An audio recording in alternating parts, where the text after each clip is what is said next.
धनंजय सिंह उत्तर प्रदेश की राजनीति का एक चर्चित और विवादित नाम है।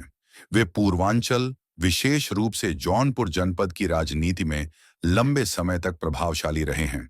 अपने राजनीतिक करियर के दौरान वे विधायक और सांसद दोनों रहे, लेकिन उनके साथ आपराधिक मामलों और विवादों का नाम भी लगातार जुड़ा रहा। धनंजय सिंह का जन्म 16 जुलाई 1975 को उत्तर प्रदेश के जौनपुर जिले में हुआ। उन्होंने लखनऊ विश्वविद्यालय से राजनीति विज्ञान में स्नातकोत्तर एमए की पढ़ाई की। राजनीति में आने से पहले ही वे अपने क्षेत्र में एक प्रभावशाली व्यक्ति के रूप में जाने जाते थे।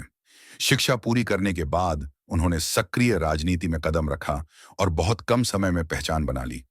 उनका राजनीतिक सफर वर्ष 2002 में शुरू हुआ, जब वे जौनपुर जिले की रारी विधानसभा सीट, बाद में मल्हनी, से निर्दलीय उम्मीदवार के रूप में विधायक चुने गए।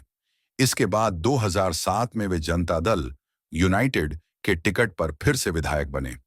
उनकी मजबूत क्षेत्रीय पकड़ और जातीय सामाजिक समीकरणों के कारण वे पूर्वांचल की राजनीति में एक प्रभावशाली नेता के रूप में उभरे। वर्ष 2009 में धनंजय सिंह ने लोकसभा चुनाव लड़ा और बहुजन समाज पार्टी बसपा के टिकट पर जौनपुर लोकसभा सीट से सांसद चुने गए। इस तरह वे 15वीं लोकसभा के सदस्य बने। सांसद रहते हुए भी वे अक्सर विवादों में रहे और मीडिया की सुर्खियों में बने रहे। बाद के वर्षों में उन्होंने विभिन्न राजनीतिक दलों से जुड़ाव रखा और उनका राजनीतिक रुख समय समय पर बदलता रहा। धनंजय सिंह की छवि एक बाहुबली नेता के रूप में भी बनाई जाती रही है।